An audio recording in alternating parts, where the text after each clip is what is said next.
Hello, and welcome to Anything Relevant. And today I'm going to be talking to you about some stuff that was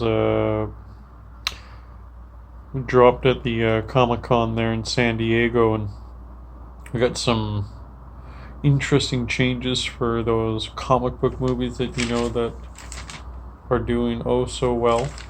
So they have a bunch of shows that are going to debut on the Disney Plus streaming service that's coming. As well as a bunch of movies that'll be launched as well. So I want to talk about some of those stuff. So this is going to be Comic Con news. We have the reboot of Saw, the movie Saw franchise, and you have Chris Rock that landed the lead role, the lead detective that's investigating all these bizarre murders, all these homicides. And you have Samuel Jackson that's also in the role. He plays Chris Rock. His detective role, he plays that character's father. So that'll be and it has the original director of I think like three of them. Three of the past Saw movies had this one director, and he's signed on to help with the reboot, and that is Darren Lynn Bousman. So it should be, and it's going to be coming out in May 2020 with Lionsgate Productions that'll be relaunching it.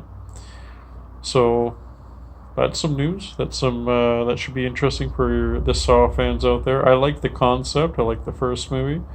Not my favorite type of films, but I thought interesting nonetheless. It was a good franchise concept to have,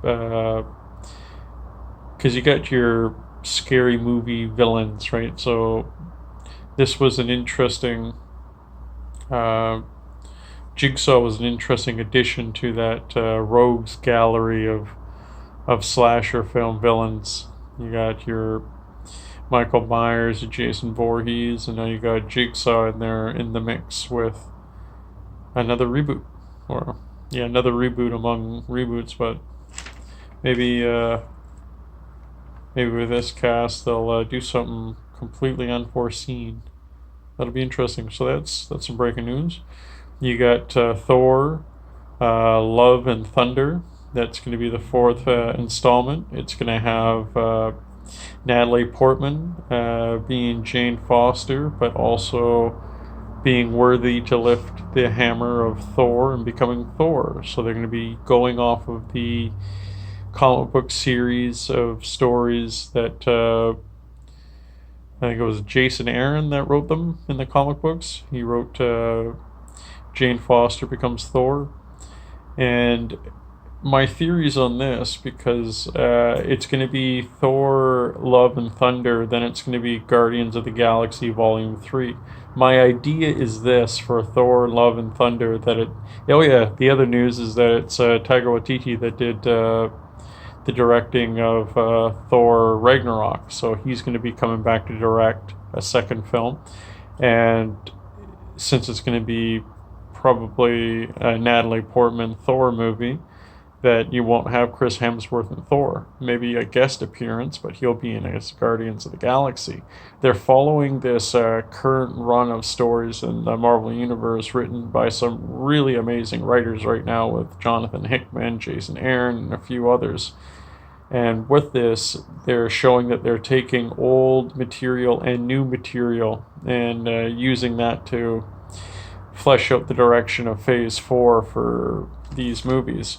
So Thor, Love and Thunder with Natalie Portman as the lead. You're going to have Tessa Thompson that played Valkyrie, so it's going to involve Asgard. So it'll be both of these leading women, probably with a slew of other MCU heroines to join the movie. I strongly believe that that's where they're going to go with it. So you'll see some cast members from past films showing up in this movie. Kind of like that. If you've watched Avengers Endgame, there was that scene when all the women of the Marvel universe that was going to help out Captain Marvel get the glove to the van. Spoiler, sorry, but it needed to be said for what I'm trying to pitch here. Is that that was like a preview to probably what they're going to do in Thor: Love and Thunder. Is have all the women from the MCU pitching in this movie, and I'm gonna say it probably outdo for sure Wonder Woman on how much of a big blockbuster an all-woman lead film will look like, and I think Love and Thunder will be the new benchmark for that, and it'll outdo Wonder Woman. That's my projected and speculated thoughts on that. The other is that with Guardians of the Galaxy Volume 3, or Guardians of the Galaxy Volume 3, but with like a little welded AS in front for Asgardians of the Galaxy. I think that's what's going to happen with Volume 3, that Thor is going to hijack the series partially. And these two movies are going to have maybe a little bit involved with each other to set up Phase 4, but not direct connections to each other. So I think that's where you'll split the difference on. If you like Chris Hemsworth, you're going to jump into the Guardians of the Galaxy to get more of him. And I could be wrong, but I really think this is where they're going with these two movie announcements. The other news is that I heard that was really interesting is that you have Mahershala Ali, multi-award-winning actor, playing Blade. And the news on that is that even the original Blade himself, Wesley Snipes, went onto social media to give his congratulations on the talented and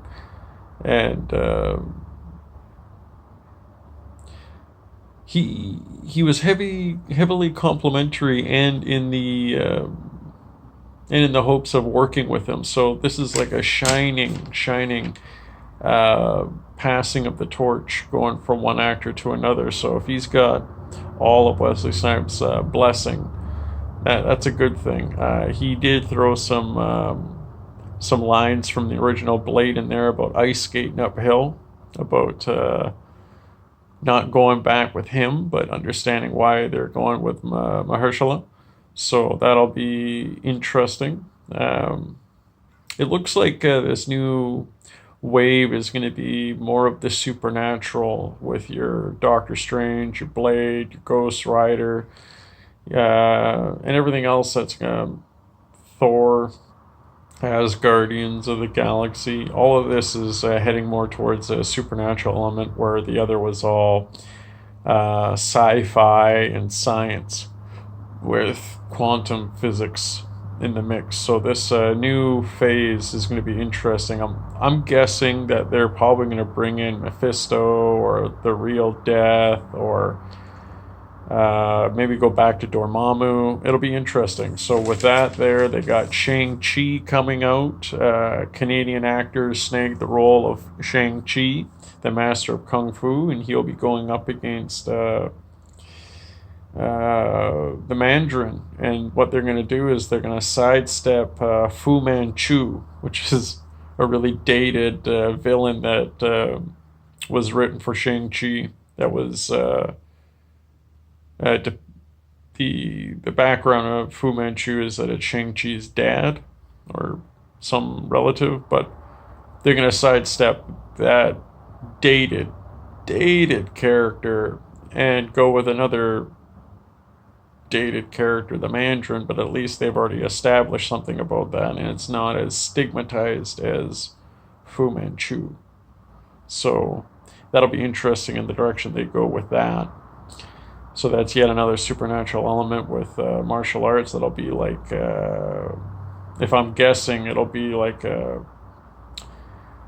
Big Trouble in Little China meets a Bruce Lee movie. Which, if that's the case, sign me up. I want to be first in line. That'll be fun to watch. So they got that, and then with the television series, you got WandaVision, which is going to take place after Doctor Strange 2. And Doctor Strange 2 is going to be called Doctor Strange 2, The Multiverse of Madness. So this is, they might do these short canned story arcs instead of these 11-year spanning sagas. So I'm thinking maybe they might do something involving Dormammu or Mephisto, again mentioning these characters, and maybe even doing Marvel Zombies is just a one-shot movie, and just see where that goes. So with the television shows that they got slated, they've got What If, they've got what is it? Falcon and the Winter Soldier. They've got Loki and WandaVision. And on Hulu, you got Ghost Rider. And I'm drawing a blank on another TV show. Oh, Hawkeye. So these are all television shows that were announced. So that'll be interesting. That's a lot of television. That's going to be a lot of season ones coming out in the next 2 years, because this timeline that Disney released is spanning from 2020 to 2021. So there's going to be a lot of projects coming down the pipeline. Unrelated to big comic book news, you got Ben Affleck, Matt Damon, and Ridley Scott all coming together to work on a project that takes place in the 14th century as a 14th century drama. And it's based on a script that both Ben Affleck and Matt Damon co-wrote together about that time period, and it's called The Last Duel. And that was that's the name of the movie, and that's the name of the written work that those two actors wrote together. So that will be very interesting to see those two come together. Their past Oscars were on the table when it came to them writing together. So working with Ridley Scott on a time period piece, again, sign me up. Let me be the first in line. I want to watch that. That's going to be good. That trio, that doesn't come together often in the big business of storytelling. So that is a big deal. This would be the equivalent of, if you're into sports, having a bunch of athletes that have never been on a team together, and you're like, holy smokes, what's that season going to look like now? So that's similar to that. Tom Hanks is in the new A Beautiful Day in the Neighborhood movie based on Mr. Rogers. So that'll be, if you haven't seen that preview, go watch that preview. Go watch the Top Gun preview that dropped, Top Gun Maverick. Watch Zombieland, Double Tap. Watch that trailer. Holy smoke. So there's a lot coming out right now that's very interesting. You've got maybe even the whole MCU going in the direction, going back to the comic book talk, sorry.